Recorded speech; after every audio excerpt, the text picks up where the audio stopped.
So stressed they out. wanted to get me I've been stress into. eating. I've gained so much weight in the past Sorry, week. pretty It certain comes the back story. to me. Pretty certain the story here is about me for the next few minutes before we talk about you. I'm So so fat. Go on. so they what is he running? His lawnmower. Oh, his lawnmower. Okay, with the sorry. bubbles. So he they want to get me in, they're going to admit me overnight. Oh yeah, like But- we were there 6 hours. They were like, "You're not leaving. You know this, right?" I'm like, "Okay, I'm out of here. I'm But going home." they have to wait for a specific room. It's not an ICU, but it's they want a specific room with the equipment or the nursing staff to monitor. So Right. I have to chill in the emergency room for not the waiting room, but in the hospital section for a good couple hours. And fortunately, shout out Max, the one to watch. I watched Succession final and Barry. Barry. Yep, I watched those series finales, and eventually got into my room around 3 a.m. Oh, and went to bed. And that was Sunday into Monday, Memorial Day.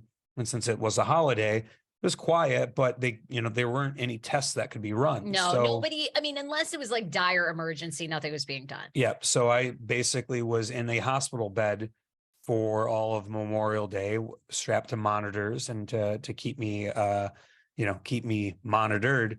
And then Tuesday, they scheduled all the different tests, the CAT scans, all the different scans they needed to take so they could figure out what was going on. And between my primary care physician, my cardiologist, and I think it's like an electrocardiologist, they had a working theory of what the issue was, which essentially was some misfiring electricity in my heart that was creating just an irregular heart rhythm. Because we would watch on the monitor and your heart rate would go up to 190 and then it would come down to 50 and then it would go way up and way down. And, it's beeping nonstop. Yeah. They can't figure they do kind of know what it is, but. Well, there was a series on Monday, I think, where for about 45 minutes, it was had going gone, well, it nuts. had gone into AFib where it just was all over the place. And I just kind of sat there and I knew when it was ebbing and flowing, and because I could feel it in my heart. And there's nothing like a heart attack where, you feel other symptoms. It's just this irregular heartbeat. And every time, I'm very upset because every time I would come into the room, it would immediately go up. And I actually think they should have let me be in on the surgery. Causation or correlation? You be the judge. Could have gotten it up. Mm-hmm. Well, your mother was very sweet. Your mom said that you're just that attracted to me. I get your heart going. That is one way of thinking about it. I think that was it. Do you want to come on the podcast, KJ? Come on, it's family podcast time. Yeah, your feet are okay. Come here. So you're in the finally. There was a lot of debate. They were going to let you go home because basically they kept saying you were going to need a cardiac ablation. And this was terrifying to Google. No. The somewhere, this is where the game of operator took place, where you either a family member or a Google search turned into cardiac ablation. That was never talked about. But that's what you ended up having. No, I had, well, you were thinking about, hold on. Come here. Hold on. Go get KJ, Dan. All right, Dan's going. First of all, I believe he had a cardiac ablation. He's been in the hospital for 5 days, and it was the most traumatic thing. I was like, I can't. How is this even happening? I was in complete shock. Come on over. You can watch TV. Come on over. You can watch television. Okay. Hop up here with Dad. Here.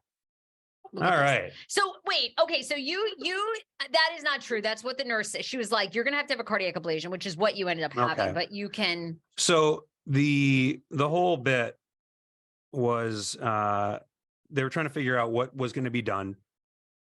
God, what an episode we have going on. Coco Melon's in the There's a whole background. lot. There's a bubble lawnmower. Look at that cross promotion. It's a lot that's going. So All right. the KJ's here now. Yeah.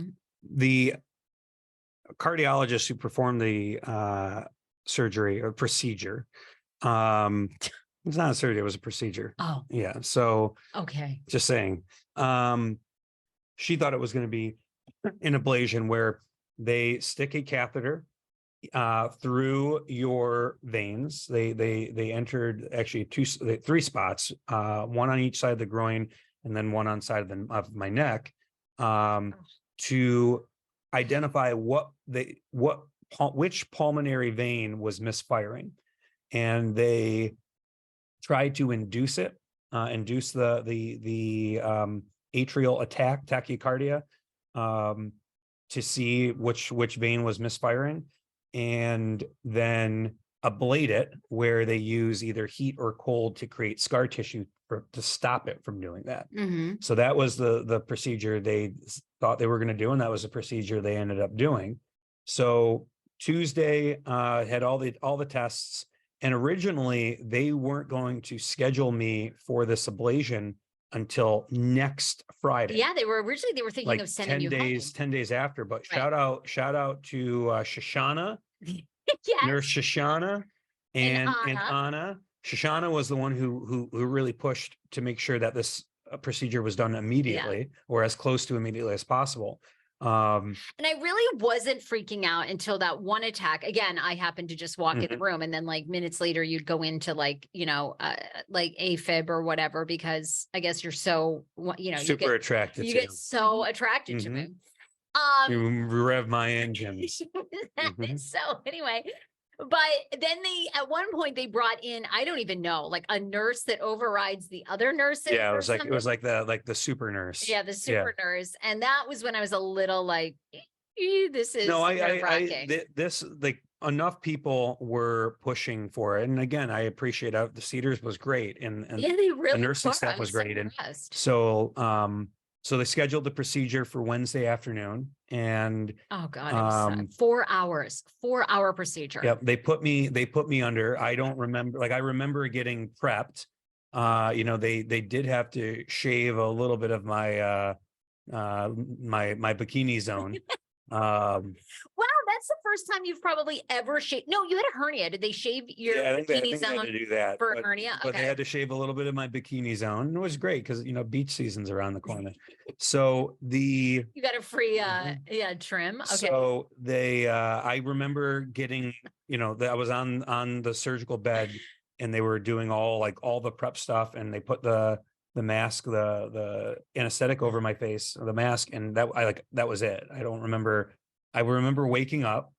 I remember I made some joke about, because one of the nurses post-op her name was Katrina, and I said, "Oh, I like your band in the Waves." Wait, is Katrina that like on the Waves, the 80s band? Weren't you in radio? No, weren't you in radio? Okay, yeah. Like years younger than you. So anyways, they laughed at that. They laughed at that joke. They thought it was pretty funny.